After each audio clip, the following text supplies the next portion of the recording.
안녕하세요. 반갑습니다. 허재삼 작가입니다. 오늘 제가 여러분들께 소개해 드릴 책은요. 페이용 작가님이 지은 초조하지 않게 사는 법. 부제는 불안, 걱정, 두려움을 다스리는 금강경의 지혜라는 제목의 책입니다. 제가 며칠 전에 페이용 작가님의 불안하지 않게 사는 법이라는 제목의 책을 유튜브로 올려드렸는데요. 이 책은 같은 작가님이 지으신 책입니다. 간단히 작가 소개를 먼저 하겠습니다. 지은이 페이융, 중국의 대표적인 불경 연구가, 수천 년 이어온 지혜의 보고인 불교를 일반인이 쉽게 이해할 수 있도록 현대적으로 해석하는데 30여 년의 세월을 보냈다. 특히 초조하지 않게 사는 법은 그런 노력으로 탄생한 저자의 대표작이다. 그럼 프롤로그를 한번 들어가 보겠습니다. 인생은 금강경을 알기 전과 후로 나뉜다. 한 경제학자가 경제학의 관점에서 금강경을 연구해서 금강경의 가르침대로 사는 것이야말로 최소의 비용으로 최대의 효과를 얻는 방법임을 깨달았다. 그리고 다음과 같은 흥미로운 결론을 내놓았다. 경제학이 없어도 이 세상은 문제없이 잘 돌아갈 것이고 금강경이 없어도 역시 이 세상은 앞으로 나아갈 것이다. 하지만 금강경이 없는 세상은 어지러운 혼돈 속에서 거칠게 덜컹거리며 움직일 것이다. 그렇다. 범위를 좁혀 한 개인을 가지고 생각해 보자. 금강경을 읽든 읽지 않든 이 세상에서 생로병사, 애증과 은원, 성패와 득실, 열정과 무료함을 모두 겪으며 하루하루 인생을 살아가는 것은 마찬가지일 것이다. 하지만 그 삶 속에 숨겨진 선율은 결코 같을 수 없다. 금강경을 읽으면 돈을 더 많이 벌 수 있나요? 더 좋은 직장을 구할 수 있나요? 불치병을 고칠 수 있나요? 라고 묻는다면 그럴 수 없다고 대답할 것이다. 돈을 더 많이 벌고 싶다면 금융이나 경제를 공부하고 돈 되는 사업을 해야 할 것이고, 더 좋은 직장을 구하고 싶다면 좋은 학벌이나 자격증을 준비해야 하며, 불치병을 고치려면 병원에 가서 명의를 만나거나 최고의 치료제를 찾아야 한다. 돈을 버는 일은 언제나 순탄할 수는 없다. 여러 가지 좌절과 장애물을 맞닥뜨려야 하며 가까스로 성공했다고 해도 공허함과 무료함에 힘들어하다가 또다시 새로운 무언가를 얻고 싶은 욕망에 휩싸이기 마련이다. 마찬가지로 모든 병이 완치되는 것은 아니며 어느 정도의 고통은 계속 안고 살아야 할 수도 있다. 어쩌면 죽음과 마주해야 할지도 모른다. 돈이 아무리 많아도 사랑을 살 수는 없고, 직업이 아무리 좋아도 일생 동안 평안할 수는 없으며, 아무리 훌륭한 치료제도 모든 번뇌와 고통을 치료할 수는 없으니 죽음 앞에서 저항하지 못할 수도 있다. 금강경은 어떻게 직장을 구할 것인가, 어떻게 먹고 살 것인가를 알려주지는 못하지만 대신 이런 질문에 대한 해답을 제시해 준다. 인생의 마지막에 관한 비밀은 무엇인가? 이 세상의 진정한 모습은 무엇인가? 만물은 어떤 법칙에 따라 운행하는가? 자신의 감정을 어떻게 다스려야 하는가? 어떻게 하면 가장 순수한 영혼으로 돌아갈 수 있는가? 갑자기 닥친 생사의 기로에서 어떻게 대처해야 하는가? 세속의 목표를 위해 열심히 노력하는 것은 당연한 일이다. 속세를 등지고 출가하지 않는 한 누구에게든 돈이 필요하고 집, 직장, 차 같은 것들도 필요하다. 이런 것들은 노력하면 가질 수 있다. 하지만 그것들을 얻는 과정이 고난이 되거나 스스로 불안의 노예가 되어서는 안 된다. 그 과정을 고통스럽게 견디는 것이 아니라 행복하게 즐기고 일 속에서 즐거움을 찾을 수 있다면 살아있는 매 순간 인생의 희열을 느낄 수 있을 것이다. 일을 하면서 인생의 희열을 느낄 수 있는 방법을 가르쳐 주는 책은 거의 없다. 대부분의 책은 지식을 가르쳐 사람을 똑똑하게 만드는데 그 목적이 있다.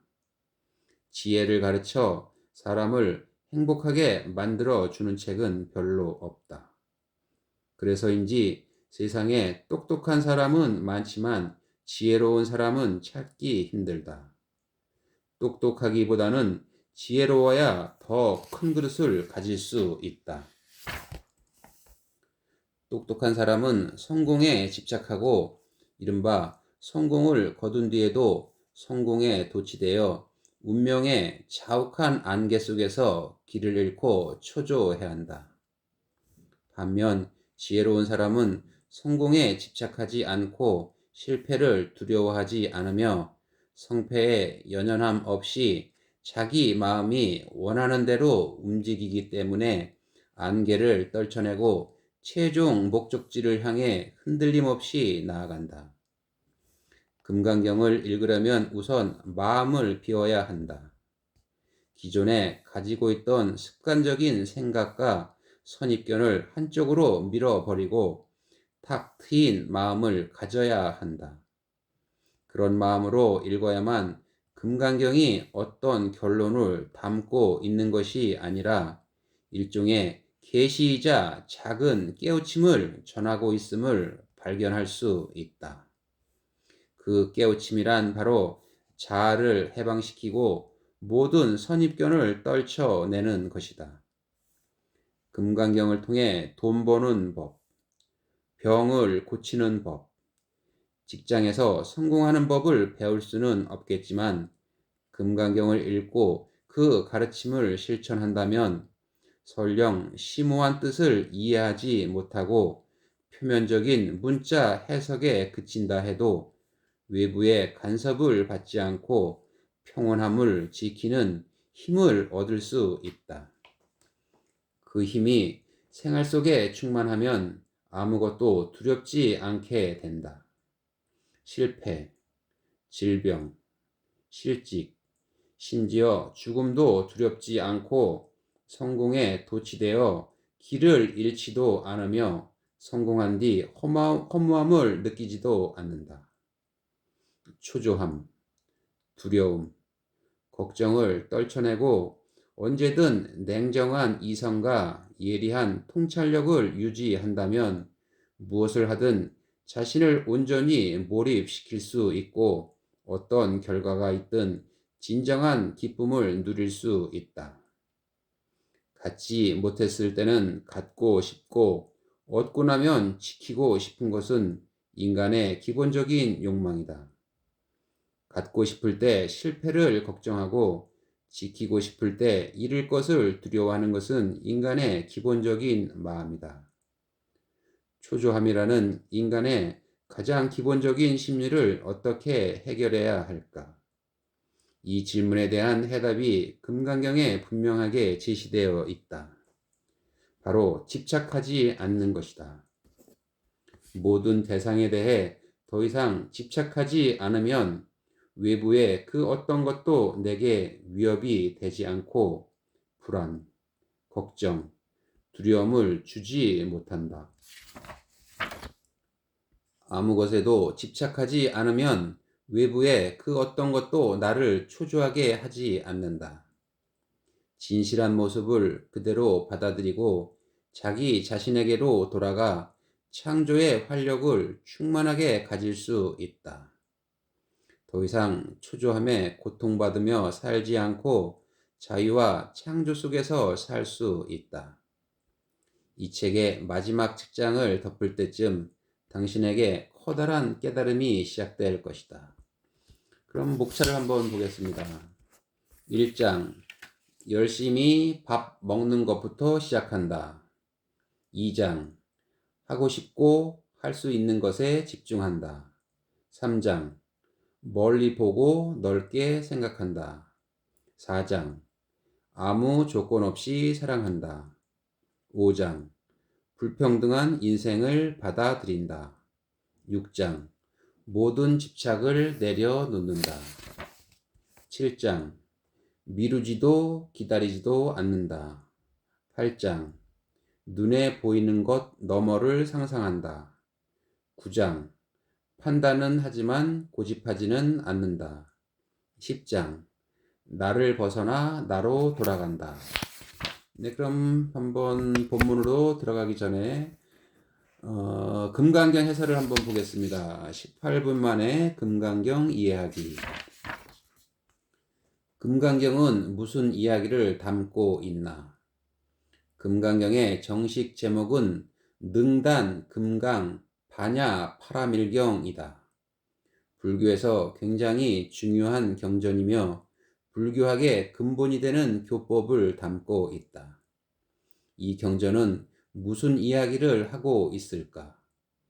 금강에는 두 가지 의미가 있다.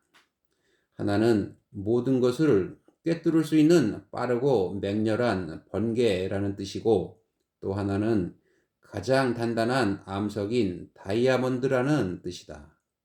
한마디로 금강경은 온갖 번뇌가 찾아와도 빠른 번개가 내리꽂히듯 깨트려 날려버릴 수 있으며, 그렇게 하고 나면 마음이 다이아몬드처럼 단단해져서 그 어떤 번뇌에도 흔들리지 않을 수 있다고 말한다. 그러면 어떻게 해야 번개처럼 단숨에 갖가지 현상의 진정한 모습을 꿰뚫어 볼 수 있을까? 어떻게 해야 단단한 다이아몬드처럼 어떤 사물과 관념에도 흔들리지 않을 수 있을까? 이 질문에 대해 금강경이 제시하는 해답은 반야 바라밀이다. 바라밀이란 피 안에 도달한다는 뜻이고 반야란 지혜를 의미한다. 반야 바라밀이란 피 안에 도달하는 지혜다. 즉, 금강경은 피 안에 도달하는 지혜를 통해 세상의 온갖 헛되고 망령된 것들을 없애고 최종적인 해탈을 얻어야 한다고 말하고 있다. 금강경은 반야 바라밀, 즉 지혜에 관한 책이다.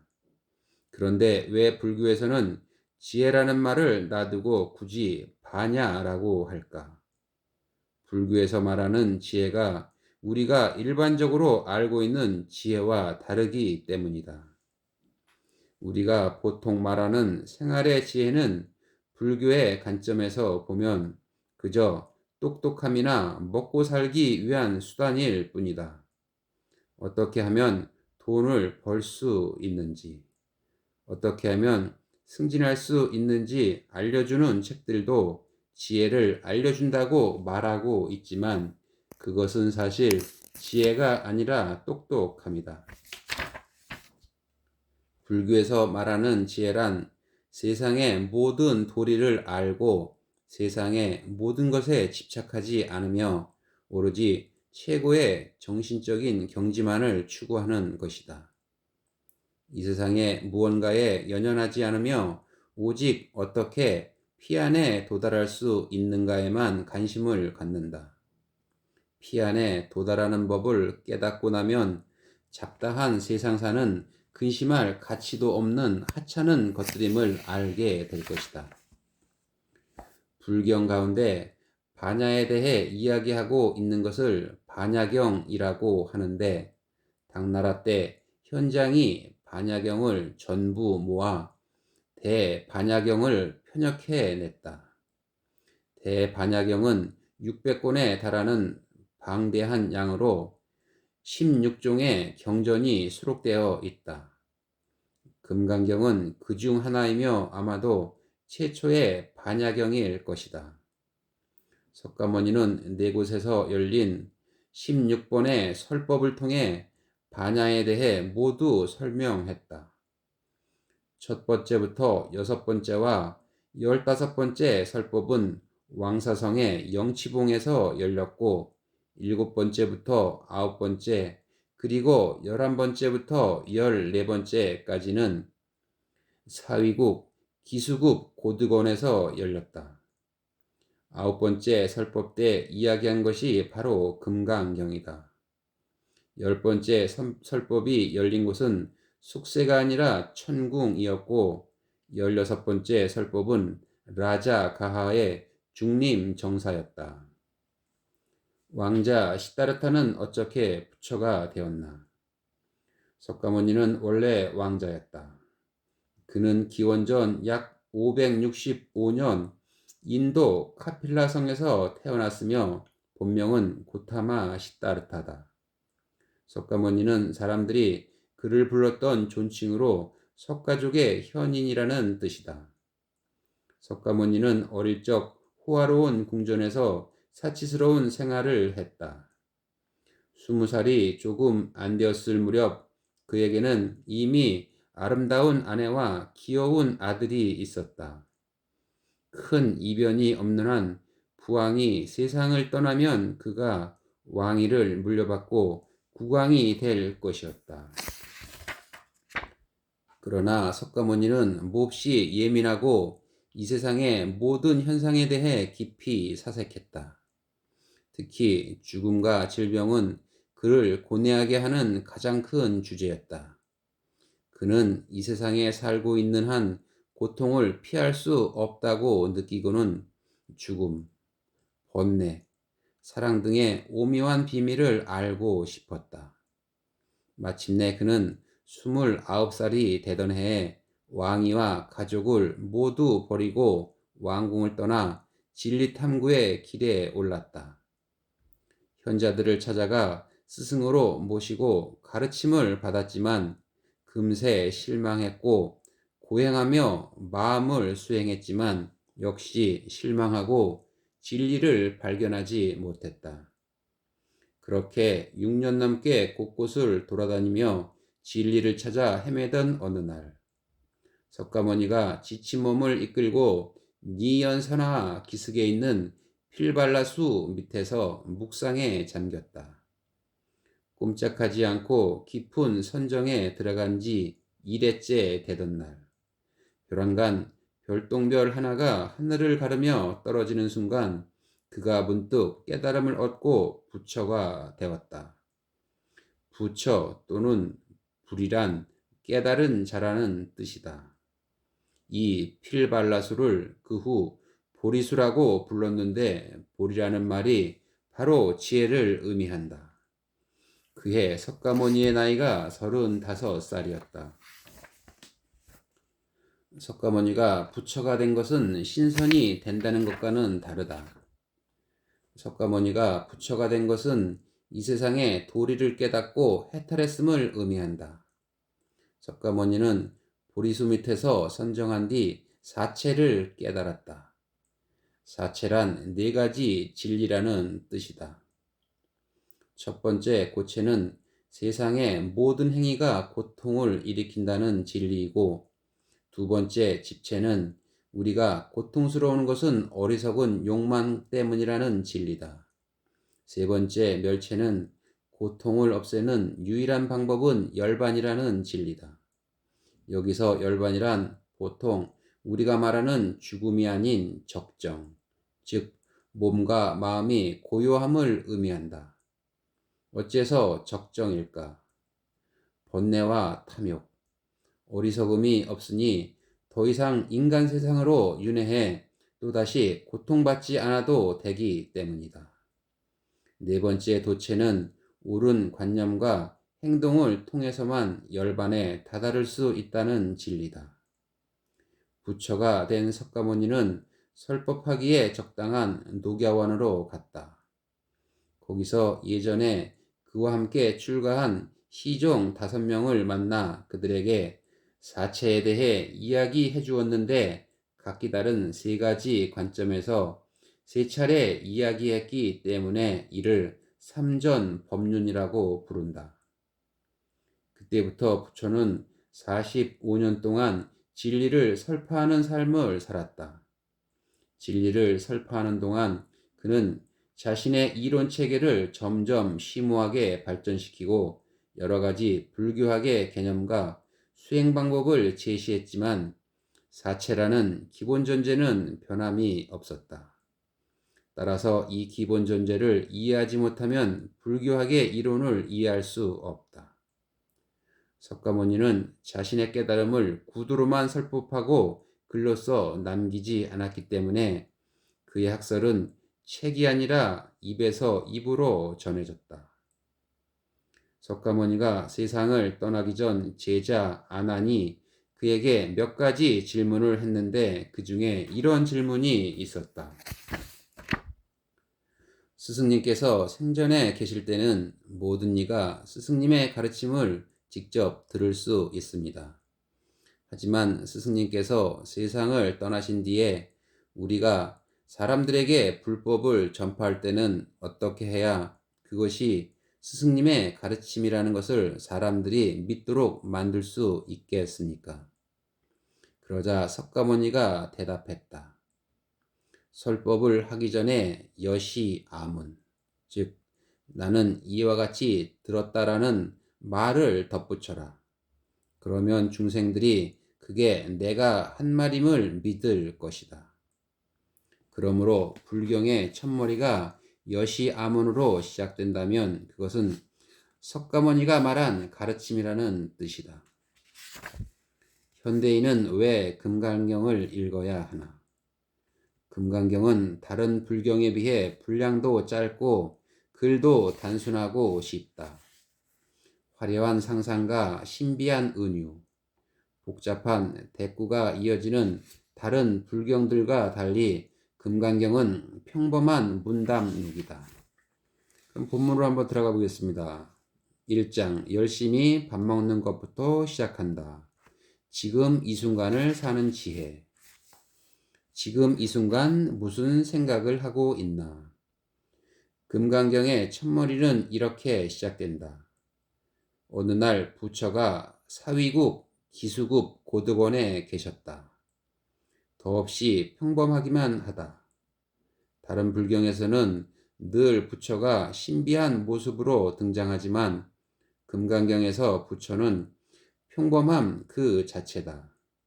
부처가 우리네와 마찬가지로 이 순간 이 자리에 있다. 사람은 땅을 벗어날 수 없고 두 곳 또는 그 이상의 장소에 동시에 있을 수도 없다. 오늘 저는 여기까지 말씀드리고요. 다음 시간에 새로운 책을 가지고 또 찾아뵙도록 하겠습니다. 감사합니다.